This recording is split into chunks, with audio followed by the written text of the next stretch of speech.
कहेंगे यही कि कांग्रेस हमेशा हिंदू विरोधी ही रही, हिंदुस्तान के विरोध में ही रही है। राहुल गांधी वो जब ईसाई धर्म का, जब क्रिश्चियन का लड़का है, जिसके महतारी का नहीं पता, किसके बाबा का नहीं पता है, और वो कह रहा फिरोज खान का नाती है, वो कैसे वो हिंदू हो गया? कौन कहता है हिंदू हो जाएगा वो? तो ये कबायलियों का एक जत्था है जो लुटेरे और बदमाश हैं, और इनका काम है आतंकवाद फैलाना, आतंकवादी रहना और सारे मानवता को शर्मसार करना, उनको खा जाना, इनका यही प्रवृत्ति है। उनकी 56 कंट्री बन गई, हिंदुओं की एक भी कंट्री बताइए। एक हिंदुस्तान है, उसमें भी 25 जातियों में बटे हुए हैं। वो कहते हैं पिछड़ी जात के नेता हैं, वो कहते हैं हम दलित समाज की मानवता यहाँ सिर्फ सनातन धर्म में ही है। हाई स्कूल की भी परीक्षा होगी, लीक होगी, इंटर की भी परीक्षा लीक होगी, अब सारी परीक्षाएं लीक होंगी। वो राहुल गांधी की एक कमी है। जब उनको ये पता होना चाहिए कि कौन सी बटन से कैसे जब दबेगा, तब उनका आवाज़ बाहर आता, और वो उसी में वे फेल थे।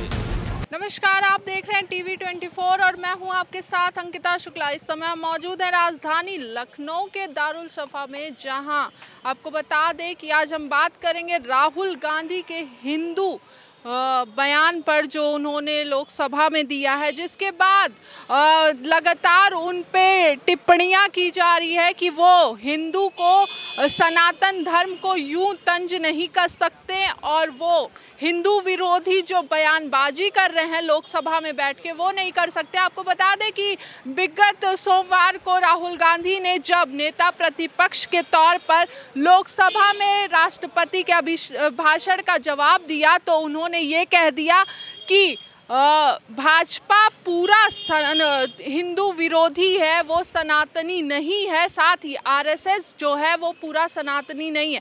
जिस पर देखा गया था कि प्रधानमंत्री ने भी अपनी कड़ी आपत्ति जताई थी, और वो फौरन खड़े हुए और उन्हें मना भी किया कि आप यूं सनातन को विरोधी नहीं कह सकते, आपको जो कहना है वो कहिए, हमें कहिए, हमारी पार्टी को कहिए, लेकिन पूरे हिंदू समाज को ऐसे विरोधी मत बताइए कि सनातन विरोधी है। तो यहाँ पर तमाम लोग मौजूद हैं जिनसे ही बात करेंगे और उनसे भी जानने की कोशिश करेंगे क्या राहुल गांधी का जो बयान था वो हिंदू विरोधी था, या फिर भाजपा ने उसे तोड़ मरोड़ कर हिंदू विरोधी बनाकर पेश किया है। क्या कहेंगे सर? कहेंगे यही कि कांग्रेस हमेशा हिंदू विरोधी ही रही, हिंदुस्तान के विरोध में ही रही है, हिंदुओं के, सनातन के विरोध में ही उसने कार्य किया है। जो 60 साल का उसने अपना कार्यकाल किया, चाहे आप जवाहरलाल नेहरू को देख लीजिए, चाहे इंदिरा गांधी को देख लीजिए, चाहे आप राजीव गांधी के, सब सनातन विरोधी रहे और हिंदुओं के विरोधी रहे, हिंदुस्तान के विरोधी रहे, और हिंदुओं को हमेशा टारगेट करते रहे। और चूँकि हिंदुओं को इन्होंने पहले ही जात में बांट दिया, जात में बांट करके उसी के राजनीति कर रहे हैं, उसी की राजनीति की राजनीतिक रोटियां सेक रहे हैं। लेकिन अब हिंदू का विरोध आप कब तक करेंगे? समझ गए, अगर इसी तरह रहेगा, कुछ आपस में हिंदू लोग ही बटे हुए हैं, समझ गए, और किसी को दूसरे को जाने दीजिए। जो खाते यहाँ हिंदू समझ गए। राम जी के राहुल गांधी ने कहा कि हमने भाजपा को कहा है, हमने किसी हिंदू को विरोधी नहीं कहा है, तो इस पे क्या कहेंगे?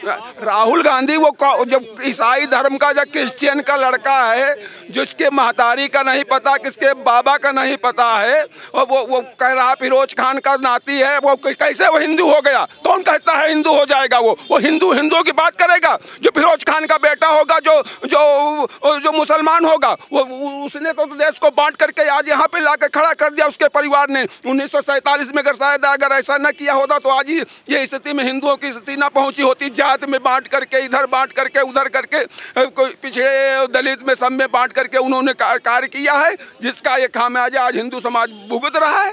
सर आप क्या कहेंगे?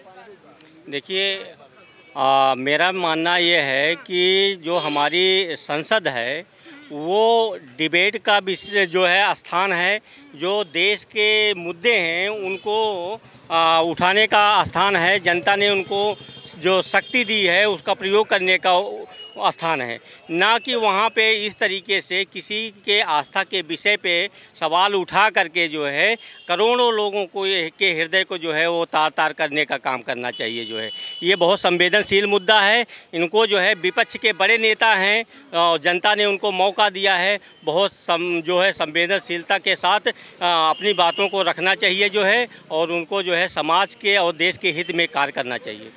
सर आप क्या कहेंगे, पूरा जो साधु समाज है वो लगातार इस पर विरोध कर रहा है?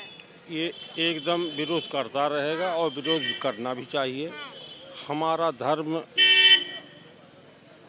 ईसा पूर्व में केवल 3 ही धर्म थे, जिसका नाम सनातन हिंदू धर्म पहला था, दूसरा यहूदी था, तीसरा पारसी था, चौथा कोई धर्म था ही नहीं।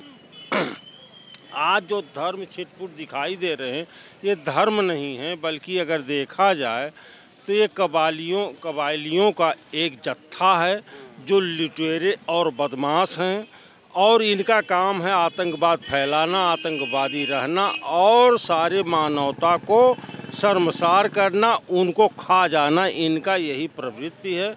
लिहाजा इन लोगों से बहुत दूर रहने की जो मानव जाति है उन्हें दूर रहने की ज़रूरत है। ऐसे में इस देश में ऐसा जो परिस्थिति आज पैदा हुई, बहुत खेद का विषय है कि जो संसार में एक ही देश जिसका नाम भारतवर्ष है वही एक देश है, बकिया सब लुटेरों का और कबालियों का एक जत्था है सारी दुनिया में, उन्हीं के अलावा और दूसरा नहीं है, और देश तो केवल एक। अच्छा, विपक्ष लगातार बोल रहा है राम के नाम पे आपने चुनाव लड़ा लेकिन राम के हाँ ही हार गए, तो इस पे क्या कहेंगे सर आप? हाँ, हम बताएं। जो गंदा काम हो रहा है ऊपर वाला ऐसे मारता है कुत्तों की मौत, जैसी करनी वैसे ही फरनी। मैं दिल्ली में बड़ा, जब योगी मोदी रहता है वो सारे बंगले में रहते हैं, अपने मकान में रहता हूँ। योगी नरेंद्र मोदी से बढ़िया मकान मेरा, मैं इंदिरा गांधी से रहा, राजीव गांधी से रहा। हम हिंदुस्तान के शेर हैं, हम एक चपरासी हैं, कश्मीर कन्याकुमारी। हम चाहते हैं शांति व्यवस्था बनाइए, गुंडा शांति व्यवस्था नहीं है। हाँ, ये लोग शांति है तो बनाए रखे हैं। जो अभी तक का 60 साल से कांग्रेस ने शांति तो बनाए रखा, चाहे आप वो उसको देख लिए सन 47, उसमें देख लिए सन 47 में यहाँ वैसे हुआ, और उसके बाद 90 में वहाँ से कश्मीरी पंडित भगाए गए, और उसके बाद ये उसको 84 में सिख मारे गए। ये शांति है तो बनाए रखे देश में अशांति कहाँ? ये इन लोगों ने ही अशांति फैला रखी, चूँकि ये हिंदू समाज इनको छोटी छोटी जातियों में बांट करके ये अपनी राजनीतिक रोटियां सेक रहे हैं। कौन नहीं जानता है, देश का हर पढ़ा लिखा वर्ग बात जान रहा है कि इन लोगों ने देश के साथ इतना बड़ा कुठाराघात किया। जो आज देश हमारा जो इस पावदान पे खड़ा है, शायद आज इसके पहले अगर 47 में अगर ये सही हो जाए, जब धर्म के आधार पर कुछ देश बट गया, जब धर्म के आधार पर देश बंट गया, तब ये पलित रखने की यहाँ क्या ज़रूरत थी? और आप रख करके आज वही आकर खड़े हो गए। आज क्या है, बंगाल में, यहाँ पश्चिम बंगाल में लगते हैं इंशाअल्लाह के, और वहाँ तमिलनाडु में लगते हैं, झंडे लहराए जाते हैं पाकिस्तान के। आज कह रहे हैं हमको दूसरा देश दो बांट करके, और किसी का नुकसान नहीं होगा तो हिंदुओं का ही नुकसान होगा। तुम्हारे कहीं उनके तो 56 कंट्री बन गई, उनकी 56 कंट्री बन गई, हिंदुओं की एक भी कंट्री बताइए। एक हिंदुस्तान है, उसमें भी 25 जातियों में बटे हुए हैं। वो कहते हैं पिछड़ी जात के नेता हैं, वो कहते हैं हम दलित समाज की। मानवता यहाँ सिर्फ सनातन धर्म में ही है कि सबको साथ में लेकर के सबका साथ, सबका विश्वास, सबके विकास पे कार्य किया गया। अच्छा, एक चीज़ कहना चाहूँगी कि राहुल गांधी ने ये भी आरोप लगाया है कि जब वो सदन में बोल रहे थे तो उनका माइक बंद कर दिया गया था। क्या इसमें क्या का वो बटन होता है? हर जो भी वहाँ पर बैठते सांसद, उन सांसदों के हाथ में ही बटन होता है, और वह बटन उन्होंने दबा रखा था, जिस वजह से आवाज़ बाहर नहीं निकल रही थी। ये उनकी गलती है, माननीय वो राहुल गांधी की एक कमी है।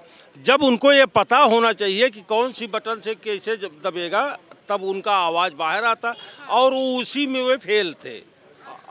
और दूसरी बात है, अच्छा, नीट लगातार नीट जो है वो मुद्दा बहुत बड़ा बन गया है, तो नीट का जो है वो क्यों विपक्ष लगातार सवाल उठा रहा है सरकार से कि नीट के मुद्दे पर आप बात क्यों नहीं करते? नहीं, बिल्कुल नीट के ये बात होनी चाहिए। मैं इस चीज को मानता हूँ, जो छात्रों के साथ और बेरोजगारों के साथ हो रहा ये सरकार की थोड़ा विफलता है। ये सरकार की विफलता नहीं है, ये जो आक्रमण पहले के अधिकारी रख रखे हैं। तो आपने कहा सरकार की विफलता है, ये यहाँ पे तो हुआ है। यहाँ पे हम खुद ही कह रहा हूँ, जो ये बार बार पेपर अगर जो बार पेपर जो लीक होते हैं, ये अच्छी चीज नहीं है, अच्छी चीज नहीं। समझ गो ये ठीक है, समझ गो ये ठीक नहीं है। ये इस पे लगाम लगनी चाहिए, इस पे लगाम लगेगी, देख लीजिएगा, समझ गो आप लगेगी। और यहाँ बोलने वाले इस तरह के हैं, राम मनोहर लोहिया के साथ जेल में रहे और उन्हीं की रोटी खाए। कांग्रेस के खिलाफ राम मनोहर लोहिया लड़े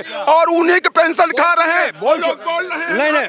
हाँ बेटा बोलो। बैठ गए जाकर के। विपक्ष लगातार आरोप लगा रहा है सत्ता पक्ष पे कि वो नीट के सवाल से भाग रही है। बराबर भाग रहे हैं। भारतीय जनता पार्टी समर्थित जितने लोग हैं सब भाग रहे हैं, कोई जवाब देने लायक नहीं है। हाँ, कोई जवाब देने लायक नहीं है। इस देश में जितनी भी जो भी परीक्षाएं होंगी, हाई स्कूल की भी परीक्षा होगी, लीक होगी, इंटर की भी परीक्षा लीक होगी, अब सारी परीक्षाएं लीक होंगी। क्यों? लखनऊ यूनिवर्सिटी का आपने कार्ड बैठा है, आप बताइए, आप युवा हैं, स्टूडेंट है, तो नीट परीक्षा को लेकर सरकार पे आरोप लग रहा है कि वो बात नहीं कर रही है। क्या कहेंगे परीक्षा मुद्दे को लेकर? ये हमारे देश का बड़ा दुर्भाग्य है। और ये भी कहा जाता है कि मतलब स्टूडेंट जो होता है वो देश का भविष्य होता है, लेकिन जब देश के भविष्य जब वो व्यक्ति जो रातों दिन पढ़ाई करता है, मैं भी पढ़ाई कर रहा हूँ, तो मैं किस तरह से अपना गुजारा कर रहा हूँ, लेकिन वो बच्चा जो परीक्षा देने जाता है तो वो बड़े अफसोस से उसको कह दिया जाता है कि पेपर लीक हुआ। तो ये सरकार की बड़ी विफलता है और सरकार जो है शिक्षा के क्षेत्र में कोई काम नहीं कर रही है। सरकार का हाल ही में जो बजट आया शिक्षा के संदर्भ में, वो बिल्कुल जो है छात्रों को जो है बजट मुहैया नहीं कराएगा। ऐसे हमारे लखनऊ विश्वविद्यालय में 3000 से छात्र थे जिनकी स्कॉलरशिप जो है जब्त तो कर ली, जिनकी स्कॉलरशिप नहीं मिली। छात्रों के हित में तो कोई कार्य कर ही नहीं रही है। आप बताइए सर, आप क्या कहेंगे? देखिए, अभी तक जितने भी उत्तर प्रदेश में जितने भी पेपर हुए हैं, आपने लगभग पुलिस भर्ती हो, चाहे वो आरा हो, समीक्षा अधिकारी हो, नीट की हो, जितनी भर्तियाँ निकली है सब पेपर लीक है। जितनी पेपर हुए हैं सब पेपर लीक हुए हैं। कोई ऐसा एग्ज़ाम नहीं हुआ जिसमें सही से पेपर हुआ हो, बच्चों का अच्छे से रिजल्ट आओ, सब पेपर लीक हुए। जो पेपर लीक हो रहा है जिम्मेदारी किसकी? सरकार की है ना। इतना बड़ा पेपर कैसे लीक हो रहा है? लाखों लोग बच्चे पेपर देते हैं, एग्जाम देते हैं, उसके बाद पेपर लीक हो जाता है। मेहनत योगी सरकार ने तो इस पे बाकायदा एक कमिटमेंट भी बना दिया है कि अगर अब की कोई भी इसमें फंसता है तो 1 करोड़ रुपए और आजीवन कारावास। अच्छा, ये बताइए, आप कह रही हैं कि एक कमेटी बना के रखी है, ठीक है।